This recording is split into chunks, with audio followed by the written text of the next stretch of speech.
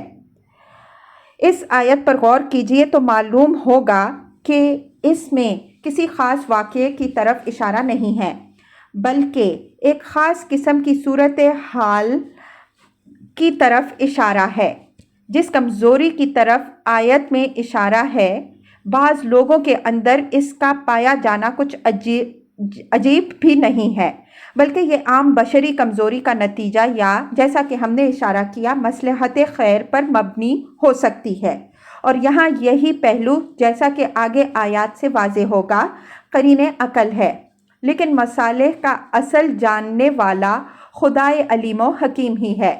بسا اوقات آدمی نیک نیتی سے ایک رائے قائم کرتا ہے، لیکن اس میں اس کے نفس کی کوئی کمزوری بھی چھپی ہو سکتی ہے جس تک اس کی نظر نہیں پہنچتی۔ یہاں اللہ تعالیٰ نے اسی طرح کی کمزوریوں پر متنبہ فرمایا ہے تاکہ اس امت کے ہر اول دستہ کا ہر عمل بعد والوں کے لیے نمونہ ہو۔ إِن يَثْقِفُوكُمْ يَكُونُوا لَكُمْ أَعْدَاءً وَيَبْسُطُوا إِلَيْكُمْ أَيْدِيَهُمْ وَأَلْسِنَتَهُمْ بِالسُّوءِ وَوَدُّوا لَوْ تَكْفُرُونَ، یعنی تم تو ان سے دوستی کے خواہش مند ہو، لیکن ان کے دلوں میں تمہارے خلاف ایسا عناد بھرا ہوا ہے کہ اگر وہ تم پر کہیں قابو پا گئے تو نہ دست درازی سے باز رہیں گے نہ زبان درازی سے، بلکہ ان کی پوری کوشش یہ ہوگی کہ تمہیں مرتد کر کے چھوڑیں۔ یہی بات سورہ توبہ میں اس طرح بیان ہوئی ہے۔ وَإِن يَظْهَرُوا عَلَيْكُمْ لَا يَرْقُبُوا فِيكُمْ إِلًّا وَلَا ذِمَّةً، سورہ توبہ آیت 8۔ اگر وہ تم پر قابو پا گئے تو پھر تمہارے معاملہ میں نہ وہ قرابت کا پاس کریں گے نہ کسی عہد کا۔ مطلب یہ ہے کہ تمہارے ساتھ ان کی دشمنی من حیث الجماعت ہے، اور اس میں وہ اتنے سخت ہیں کہ کسی رشتہ و قرابت یا کسی عہد و پیمان کا لحاظ کرنے والے نہیں ہیں، تو ان سے کسی نیکی کی توقع نہ رکھو، بلکہ تمہارے لیے بھی صحیح رویہ یہی ہے کہ ان سے موالات کی ہر خواہش سے دستبردار ہو جاؤ۔ لن تنفعکم ارحامکم ولا اولادکم یوم القیامہ یفصل بینکم واللہ بما تعملون بصیر۔ ارحام یہاں قرابات یعنی رشتے ناطے کے مفہوم میں ہے۔ یہ تنبیہ ہے کہ جو لوگ دینی تقاضوں کے مقابل میں اپنے رشتوں ناتوں کو زیادہ اہمیت دیں گے، وہ یاد رکھیں کہ یہ چیزیں قیامت میں کام آنے والی نہیں ہیں۔ اس دن اللہ تعالیٰ اس طرح کے تمام رشتہ داروں کے درمیان جدائی ڈال دے گا۔ اس دن کی تصویریں یوں کھینچی گئی ہیں: وَلَا يُسْأَلُ حَمِيمٌ حَمِيمًا يُبَصِّرُونَهُمْ يَوَدُّ الْمُجْرِمُ لَوْ يَفْتَدِي مِنْ عَذَابِ يَوْمَئِذٍ بِبَنِيهِ وَصَاحِبَتِهِ وَأَخِيهِ وَفَصِيلَتِهِ الَّتِي تُؤْوِيهِ وَمَنْ فِي الْأَرْضِ جَمِيعًا ثُمَّ يَنْجِيهِ۔ المعارج آیات 10 تا 14۔ اور اس دن کوئی دوست کسی دوست کا پرسان حال نہیں ہوگا، وہ ایک دوسرے کو دکھائے جائیں گے۔ مجرم کی تمنا یہ ہوگی کہ کاش اس دن کے عذاب سے وہ اپنے بیٹوں، بیوی، اپنے بھائی اور اپنے اس خاندان کو جو اس کی پناہ گاہ رہا ہے اور تمام اہل زمین کو فدیہ میں دے کر اپنے کو بچا لے۔ یہی حقیقت سورہ عبسہ میں یوں بیان فرمائی گئی ہے: یوم یفر المرء من اخیہ وامہ وابیہ وصاحبتہ وبنیہ۔ عبسہ 34 تا 36۔ اس دن کو یاد رکھو جس دن آدمی اپنے بھائی، اپنے ماں باپ اور اپنی بیوی اور اپنے بیٹوں سے بھاگے گا۔ اسی قسم کے مسلمانوں کو مخاطب کر کے یہی تنبیہ سورہ توبہ میں یوں فرمائی گئی ہے: یا ایھا الذین آمنوا لا تتخذوا آباءکم واخوانکم اولیاء ان استحبوا الکفر علی الایمان ومن یتولہم منکم فاولئک ھم الظالمون۔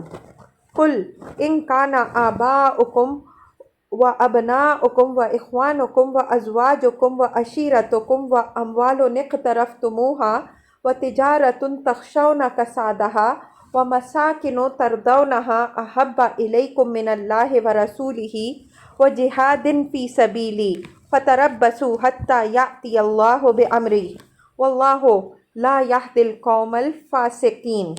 سورہ توبہ آیات 23 تا 24۔ اے لوگوں جو ایمان لائے ہو، اپنے باپوں اور بھائیوں کو دوست نہ بناؤ اگر وہ کفر کو ایمان پر ترجیح دیتے ہیں، اور جو تم میں سے ان کو دوست بنائیں گے تو وہی اپنی جانوں پر ظلم ڈھانے والے بنیں گے۔ کہہ دو اگر تمہارے باپ، تمہارے بیٹے، تمہارے بھائی، تمہاری بیویاں، تمہارے خاندان، تمہارے وہ مال جو تم نے کمایا، وہ کاروبار جس کی کساد بازاری کا تمہیں اندیشہ ہے، اور وہ مکانات جو تمہیں پسند ہیں، تمہارے نزدیک اللہ اور اس کے رسول صلی اللہ علیہ وآلہ وسلم اور اللہ کی راہ میں جہاد سے زیادہ محبوب ہے تو انتظار کرو یہاں تک کہ اللہ اپنا فیصلہ صادر فرما دے، اور اللہ نافرمانوں کو راہیاب نہیں کرتا۔ آیت زیر بحث میں یوم القیامہ اس خوبصورتی سے بیچ میں آیا ہے کہ وہ آگے اور پیچھے آنے والے دونوں فعلوں کا ظرف بن گیا ہے۔ واللہ بما تعملون بصیر۔ یہ ایک دوسری تنبیہ ہے کہ اس مغالطہ میں نہ رہو کہ جو کچھ تم چھپا کر کرنے کی کوشش کر رہے ہو یہ اللہ سے بھی چھپا رہے گا۔ اللہ سے کوئی چیز بھی چھپی نہیں رہتی، تمہارا ہر عمل اس کی نگاہوں میں ہے۔